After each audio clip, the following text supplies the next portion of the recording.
அவுது பில்லாஹி மினஷ் ஷைத்தானிர் ரஜீம். பிஸ்மில்லாஹிர் ரஹ்மானிர் ரஹீம்.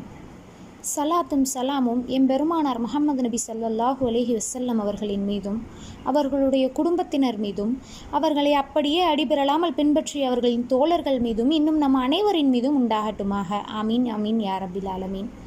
அஸ்ஸலாமு அலைக்கும் வரஹ்மத்துல்லாஹி வபரகாத்துஹு. இன்றைய தினத்தில் நாம் வாழ்ந்து கொண்டிருக்கக்கூடிய இந்த நவீன யுகத்தில் நம்முடைய வாழ்நாளின் ஒவ்வொரு நாளிலும் நாம் ஒவ்வொருவரும் ஒரு முறையாவது ஏதாவது ஒரு காரணத்தை முன்னிட்டு கோபப்பட்டு விடுகின்றோம். இப்பொழுதெல்லாம் கோபம் என்பது 10 மாத குழந்தையிலிருந்து பல் போன பாட்டி வரை அனைவருக்கும் தினமும் ஒரு வேளையாவது வந்துவிட்டு போய்விடுகின்றது. இந்த கோபத்தினால் எத்தனை சண்டைகள், எத்தனை சச்சரவுகள், எத்தனை உறவுகள் முறிந்து விட்டிருக்கின்றன. ஆனால் இந்த கோபத்தின் மூல காரணம் என்ன? இந்த கோபத்தை நமக்கு ஏற்படுத்தி நம் வாயின் மூலம் தகாத வார்த்தைகளை பயன்படுத்த செய்து நம்முடைய உறவுகளை முறித்து இறைவனின் சாபத்திற்கு ஆளாக்கி இவற்றையெல்லாம் செய்து கொண்டிருக்கும் பின்னணியில் யார் இருக்கிறார்?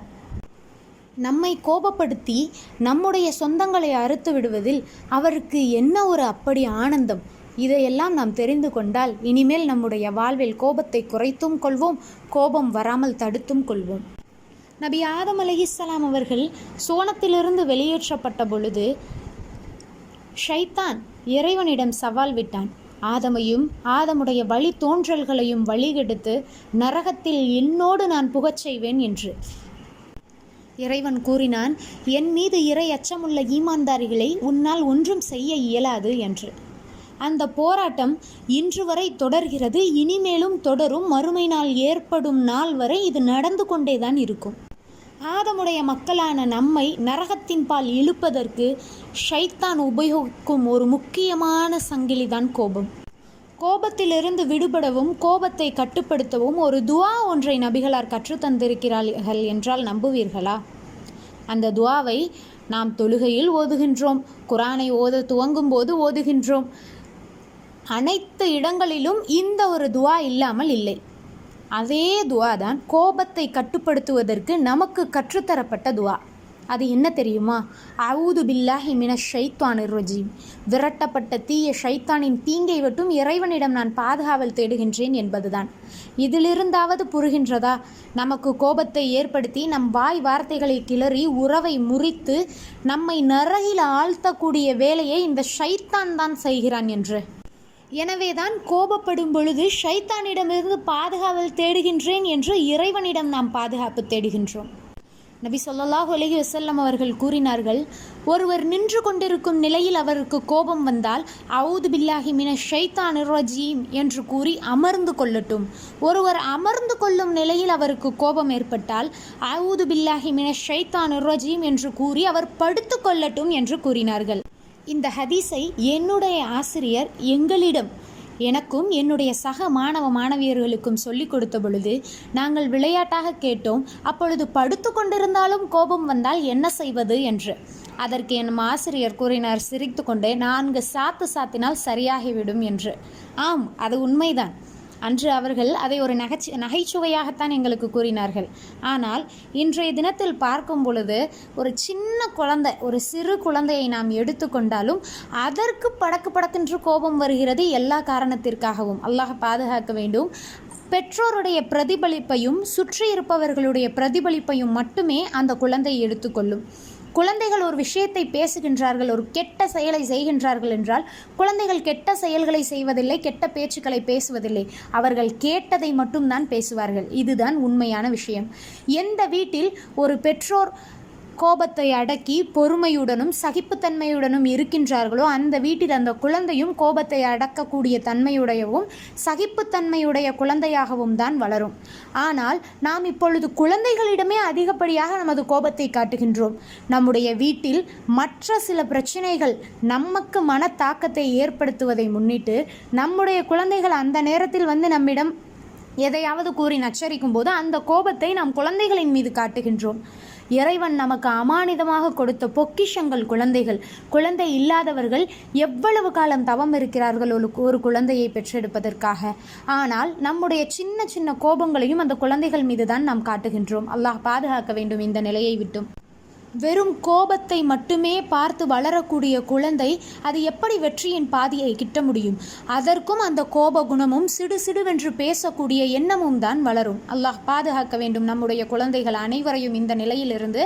அல்லாஹ் பாதுகாத்தவர்களை தவிர மற்ற அனைவரும் இதே தவறை தான் செய்கிறோம். கோபம் என்பது குழந்தையிடம் கூட வரக்கூடாத ஒரு விஷயம். அதை பெரியவர்களிடம் எடுத்து செல்வது எப்படி நியாயமாகும்? ஒரு பெற்றோர் ஏதாவது ஒரு சிறிய தவறு தெரியாமல் செய்துவிட்டால் வெடுக்கென்று பேசிவிடுகிறோமே. அந்த தாய் சிறு வயதிலிருந்து நம்மை பெற்று வளர்த்து நம்மை பெற்றதற்கு படும்பாடு நாம் ஒரு குழந்தையை பெறும்போது தான் தெரியும். அந்த குழந்தையை வளர்த்து பரிபாலித்து கண் விழித்து இரவெல்லாம் தூங்காமல் அந்த குழந்தைக்கு எந்த ஒரு ஆபத்தும் வந்துவிடாமல் அதனை பாதுகாத்து இவ்வளவு பாடும்பட்டு வளர்த்தும் அவள் நிம்மதியாக இருக்க முடிவதில்லை. அந்த குழந்தைக்கு ஒரு நல்ல வாழ்க்கையை அமைத்து தர வேண்டும். அவளுடைய குழந்தையை அவள் பராமரிக்க வேண்டும். இந்த மாதிரி ஒரு பெற்றோருடைய வாழ்க்கை, பெற்றோர் அப்படின்ற வாழ்க்கைக்குள்ளே நம்ம வந்துட்டோம் அப்படின்னாவே பெற்றோருடைய வாழ்க்கைகள் தன்னுடைய குழந்தைகளுக்காக அர்ப்பணிக்கப்பட்டு விடுகின்றனர். ஆனால் அந்த பெற்றோரைத்தான் திடீரென்று சிறு விஷயங்களுக்கெல்லாம்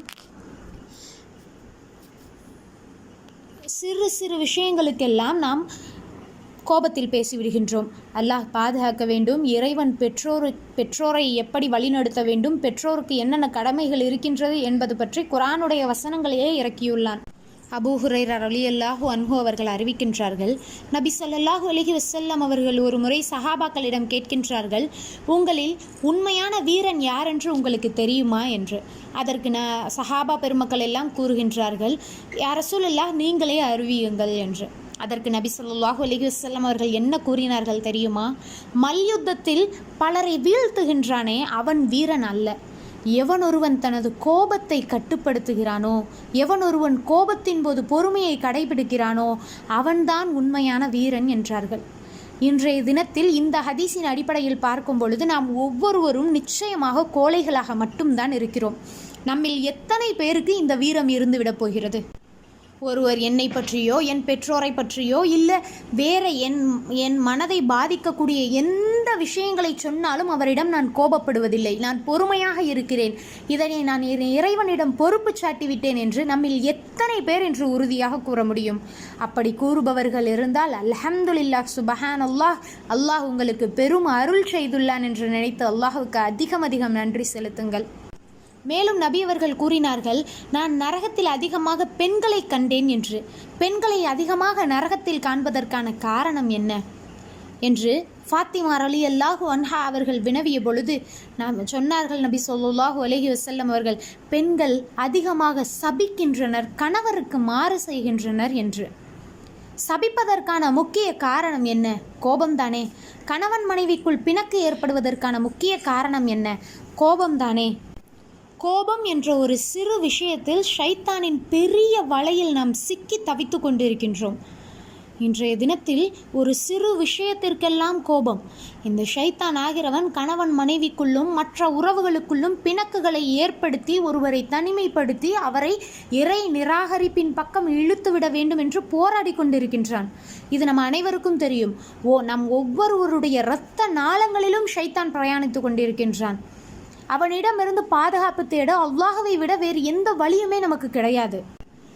இப்பொழுதெல்லாம் நாம் கோபப்படுவதால் எவ்வளவு விஷயங்கள் சர்வ சாதாரணமாக நடந்து விடுகின்றது தெரியுமா? ஒரு தாய் தன்னுடைய குழந்தையை ஒரு கோபத்தில் நீ இப்படி ஆகிவிடுவாய் அப்படி ஆகிவிடுவாய் என்று சபித்து கூறுகிறாள். பிற்காலத்தில் அந்த குழந்தைக்கு அதுவே நடந்து விடுகின்றது. நஷ்டம் யாருக்கு? எவ்வளவு காலம் கஷ்டப்பட்டு அதனை பெற்று வளர்த்து இவ்வளவு பரிவுடன் அதனை பாதுகாத்து வளர்த்தோமே, அந்த நஷ்டம் யாருக்கு? அந்த வேதனை யாருக்கு? சமீப காலத்தில் கூட ஒரு காணொளியில் கண்ட காட்சி மனதை ரொம்ப நொறுக்கியது. ஒரு தாயார் அழுது பரிதவித்து கூறுகின்றார், என்னுடைய குழந்தை ஒரு சின்ன சேட்டை பண்ணதுக்காக நான் அந்த குழந்தையை திட்டுனேன். ஏதோ ஒரு கண்ணாடி பொருளை எனது குழந்தை உடைச்சதற்காக இதே போல் உன் கையும் காலும் உடஞ்சிடணும்னு நான் விளையாட்டாக திட்டுனேன். ஒரு கோபத்தில் நான் திட்டிட்டேன்.